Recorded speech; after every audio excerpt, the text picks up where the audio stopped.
Hi, I'm Carrie. Welcome to my channel.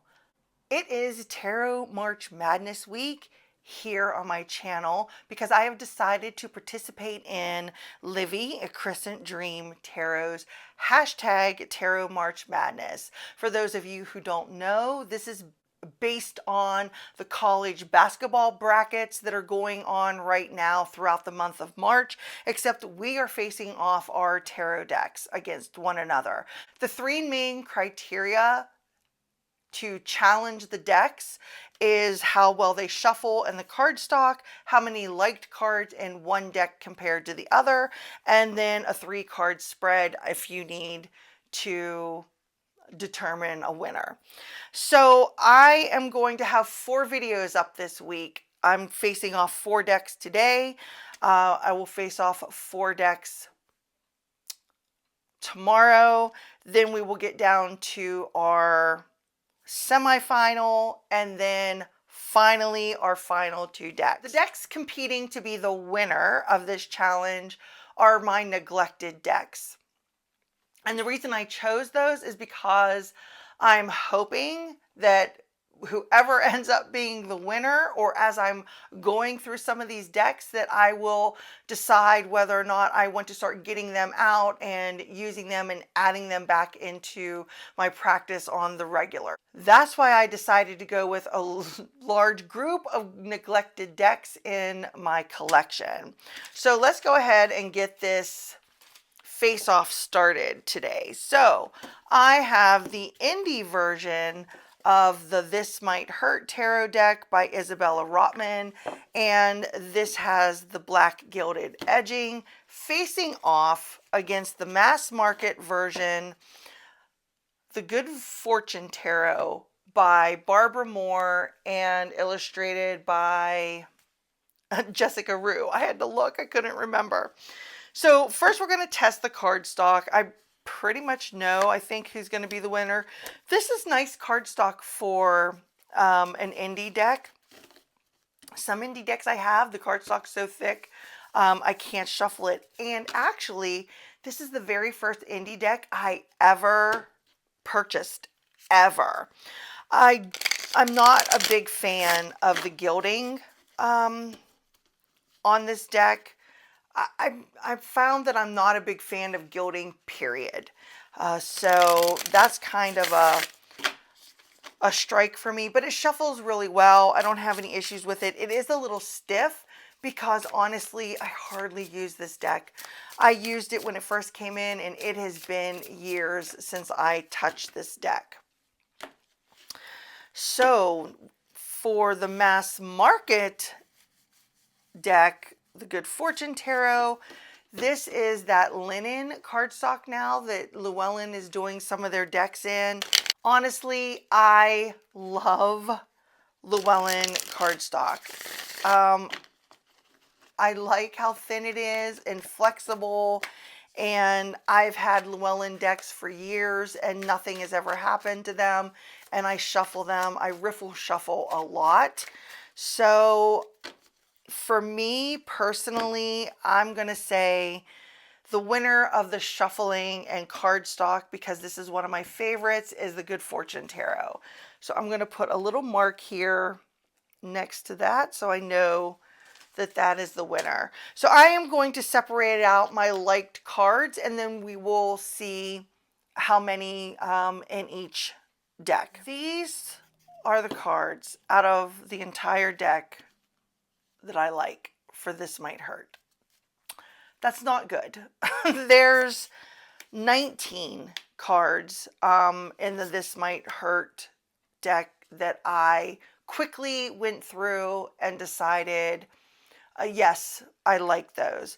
I really like this one. I love the expression on her face. I think it's so funny, but I like the choice of plants up there. One of my issues, I think, with the This Might Hurt tarot is there's a lot of motorcycles in it. I have nothing against motorcycles. It's just, I don't know. I guess I could say the same thing about a traditional RWS where there's a lot of horses when it comes to knights. There's motorcycles shown in more cards than just the knights.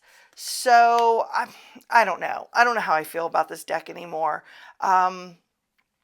it holds nostalgia for me because it was my first indie deck. I do like this. I think this is different take for this Six of Swords. You got that snake following them though as they're like trying to sail away from their problems. I like these chewed through pens here for the Nine of Wands. I love this Two of Wands here. So there are cards that I really do enjoy. Here's some more motorcycles, but I do like this take for the Chariot, her balancing, or they're balancing on the motorcycles there. So, you know, they have to let go a little bit while they're going in the direction that they're going in. So yeah, but I don't know. This is just a deck that I think has, I guess, had its time for me. As far as reading for myself, I always save this for a deck to read for myself. So I might transfer this over into my pile of client reading decks. But yeah, there's only 19. So let's compare and see how many good fortune cards I like. So here are the amount of good fortune cards that quickly flipping through the deck that stuck out to me because there was something different about the card that I liked. But there's only 16 of the good fortune cards. Like this one, I really like because he's carrying this bundle of sticks. So the Ten of Wands with that burden, but you see that he's using it to build that tree house. I like that you see the Hermit traveling to the top of the mountain for that enlightenment instead of already being there. I like that she's like trying to hold water in her hands. I like that take of the Three of Wands, that this one's on higher ground. I like the heart that's on the scale. So there was just certain things. I like that there's just the horse here in this. This is a nice take on the Six of Swords. I like that there's the arrow through his chest in that heart right there. So, oh, and the dragon for the Four of Pentacles is like perfect. A perfect analogy for that. There are cards in here that I probably could have picked a few more, but I wanted to just like do it quickly of the ones that I was like, oh yes, yes, that sort of thing. Oh man, that I did not expect. Look, when it's 78 cards and one is 6 or 19 and the other one is 16, that doesn't bode well for either deck, in my personal opinion, which means I'm going to give this to This Might Hurt. And we have one for the Good Fortune and one for This Might Hurt. Although, yeah, I don't consider that a big winner. So I'm going to have to do a 3-card reading now and see which one I prefer. I think I'm just going to do a generic energy obstacle advice for the collective. So energy, I'll take this one, obstacle, and the advice. So for our energy obstacle advice for This Might Hurt, we have the Ace of Swords as the energy. And considering the other cards that came out, how I'm going to see this card is, you know that you are right, or you have a feeling that you're right about something, and you're wanting to pursue that thought, pursue that idea a little bit further. But your obstacle is you don't know how to confront somebody or to approach this in a manner that is not going to upset your world and everybody around you. And it's interesting that the advice is the Five of Wands, because no matter what you choose to say in this matter, it's going to upset somebody. There's going to be some sort of conflict over it. There's going to be some sort of battle regarding what you have to say. So while you are trying to be diplomatic in this situation, there's still going to be people that aren't in agreement with what you have to say on the matter. So that's interesting that that came out that way. And what I find interesting here is the Temperance wings and the coloring of the background of the Five of Wands is very similar. While the suit of this person is very similar to the coloring of that card. I don't know. That just stuck out to me when I was reading. All right, so let's do energy obstacle advice with a good fortune. Energy obstacle advice.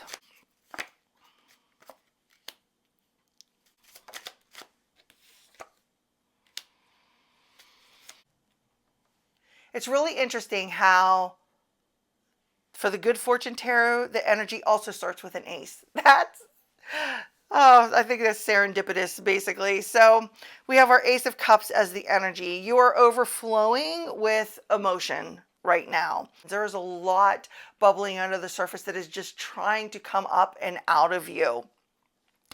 But your obstacle is you are very reserved. You hold everything back. You keep everything close to you. You don't often express your emotions because you like to keep those under wraps and not let people see that side of you. But by constantly keeping everything quiet and held close and not letting people see this emotional side, this true part of you, it is causing you a lot of upset and anxiety here with this Nine of Swords that is unnecessary. So it's time to start letting people see that other side, that emotional side, not just maybe the logistic side of you up here with that Ace of Swords. I would have to say that I like the reading with the Good Fortune Tarot better. It just flowed easier for me for some reason. So I'm going to go ahead and I'm going to give it to the Good Fortune. And this is the tarot that will be moving forward into the semifinals. Our next two decks that are in competition against each other today is the Dreaming Way Tarot, which is put out by US Games by, is it Rome Choi? Is that how you say that? And the John Bauer Tarot, which is a Low Scarabeo deck. I have used the Dreaming Way Tarot a lot. When I first got this several years ago, it was one of the primary decks that I used all the time. And every time I see people pulling this out on TarotTube, using it, reading with it, it makes me want to pull out the deck, but yet I never do. I think about it in that moment I'm watching the video, and yet the deck stays in my cupboard.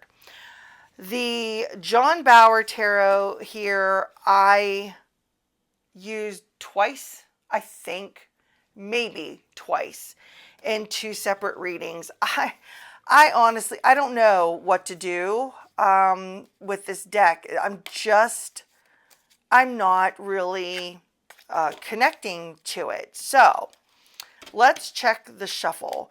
As you can see, the Dreaming Way is just slightly bigger than, if I can get them to match up here, it's just slightly bigger than the John Bauer Tarot. And it is longer, so I have a little bit of trouble shuffling it. It's very stiff for me. This deck is very stiff for me. The cardstock is very stiff, probably because I don't use it that often. I'm sure if I used it more, it would break in better and it would be an easier shuffle. It shuffles fine, hand over hand, and I can riffle it, but it takes a lot. But it takes a lot for me to shuffle this deck. I love Low Scarabeo cardstock. I said that when I was talking about the Llewellyn cardstock. So this one is stiff also because I don't use it, but it's a little bit smaller, so it's easier to get my hands around and shuffle. God, these are really close to one another. Let's see. They're both almost equal as far as, this one's a little bit thicker, obviously, because you could see that. I'm going to give it to the John Bauer. And the only reason I'm giving it to the John Bauer is because of the size makes it, that little bit actually makes it easier for me to shuffle, and it's not as wide as the Dreaming Way either, so I can riffle this one better. So we're going to go ahead and give it to John Bauer. So I'm going to pull out my favorite cards, and then I will come back to show what I've chosen.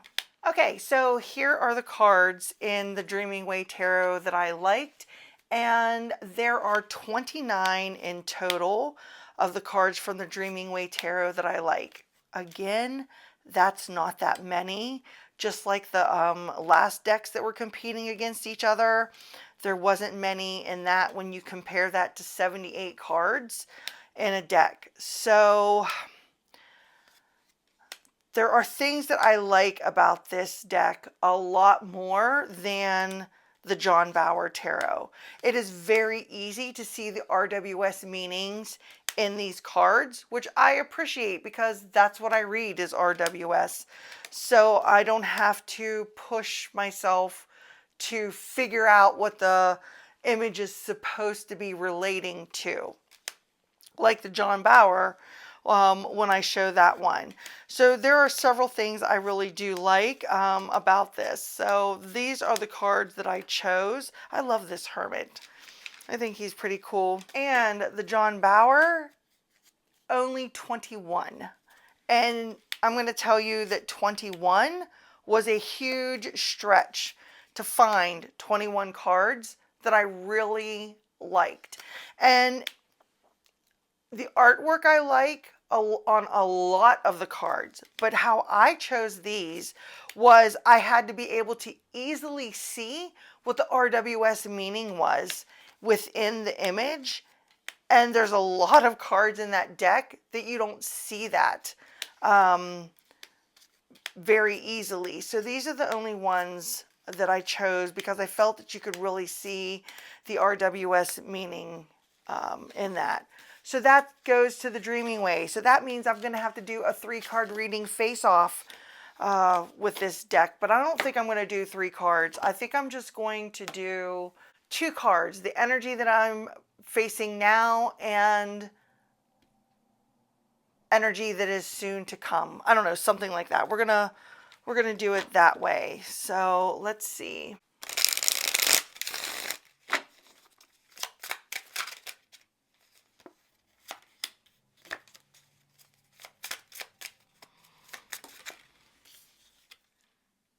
I really find it interesting that 2 wands came out for this. So the energy that's currently being faced now is things are changing quickly. Stuff is coming in, new ideas, fresh ideas, exciting ideas are coming in quickly, and I need to put into action what I want to create in my life, and I need to do it now because the energy is ripe for that.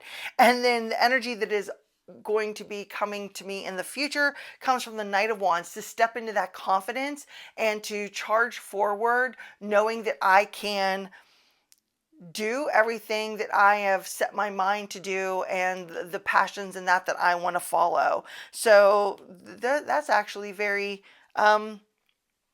accurate for things that are happening for me right now. So that's interesting. So let's see energy now.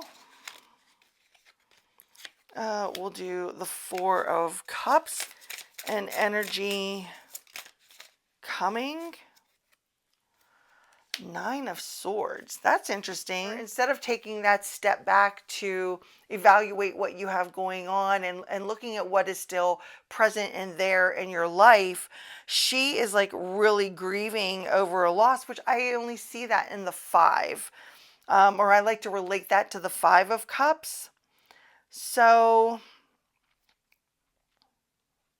something that I have to give up. Oh, how this relates to this is something that I have to give up is actually taking an emotional toll on me because I've put so much energy into it, and I am feeling a little bit emotional over it and not wanting to, I guess, face what I am going to have to let go of. And So it's causing me some of that anxiety. I'm headed in that direction when that change comes afoot here over the next month. So I can see this, but you know what? It's much easier for me to read the Dreaming Way Tarot. So I am giving it to the Dreaming Way. So that's 2 for the Dreaming Way because it had more cards in it that I liked.